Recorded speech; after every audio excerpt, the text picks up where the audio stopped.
দেখো বন্ধুরা, কড়া গরম হয়ে গেছে, মুগ ডাল নিলাম। মুগ ডালটা ভালো করে ভেজে নেব, খালি কড়াইতে ভালো করে ভেজে নেব। মুগ ডালটা দেখো একদম ভাজা হয়ে গেছে। এবারে আমি এটা ধুয়ে নেব ভালো করে। দেখো ডাল ধুয়ে বসিয়ে দিয়েছি, গ্যাসটা জোরে দিয়ে দিলাম।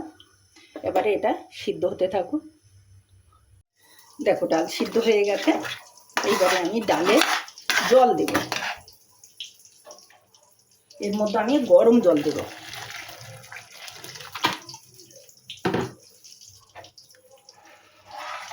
জল দিলাম, গরম জল।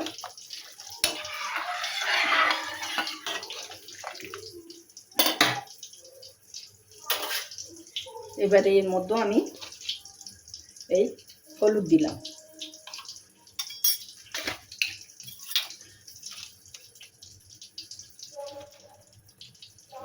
এই লবণ দিলাম।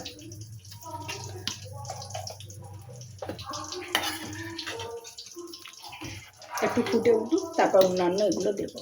দেখো বন্ধুরা, এই যে ডাল ফুটছে, ডালের মধ্যে একটু এই দেখো ফুলকপি আর আলু ভেজে নিয়েছি, সেটা আমি দিয়ে দিলাম। আজকের সবজি ডাল হবে, দিয়ে দিলাম। আচ্ছা, এর মধ্যে একটু টমেটোও দিয়ে দিলাম।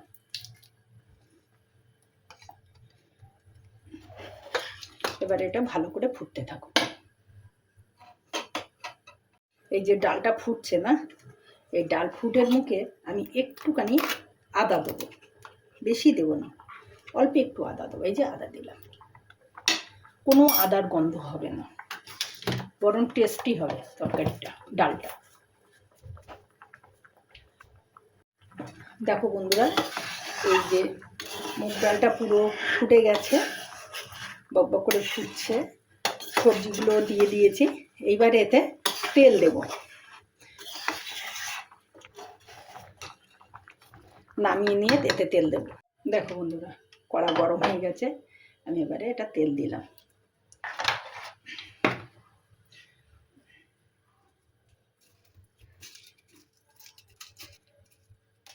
শুকনো লঙ্কা দিলাম, তেজপাতা দিলাম, দুটো তেজপাতা দিলাম,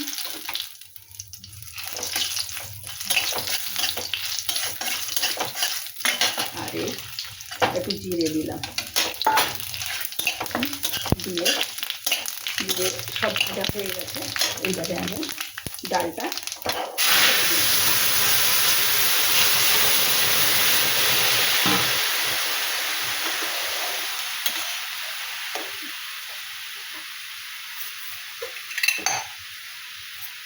এবারে একটু চিনি দিলাম। কেউ দিতে পারো, এবার যারা চিনি খাও না তারা দিও না, এমনি ভালো লাগে ডালটা।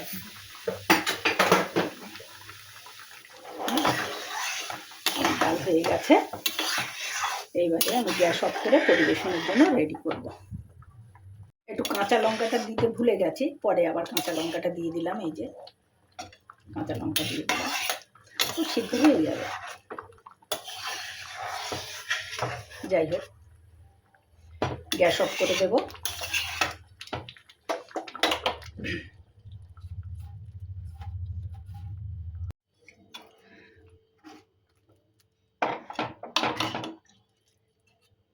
এই দেখো বন্ধুরা, ফুলকপি, আলু, টমেটো দিয়ে মুগ ডাল করলাম। দেখো পরিবেশনের জন্য রেডি হয়ে গেছে। তোমাদের যদি পছন্দ হয় তাহলে একবার লাইক কমেন্ট করো বন্ধুরা। টাটা।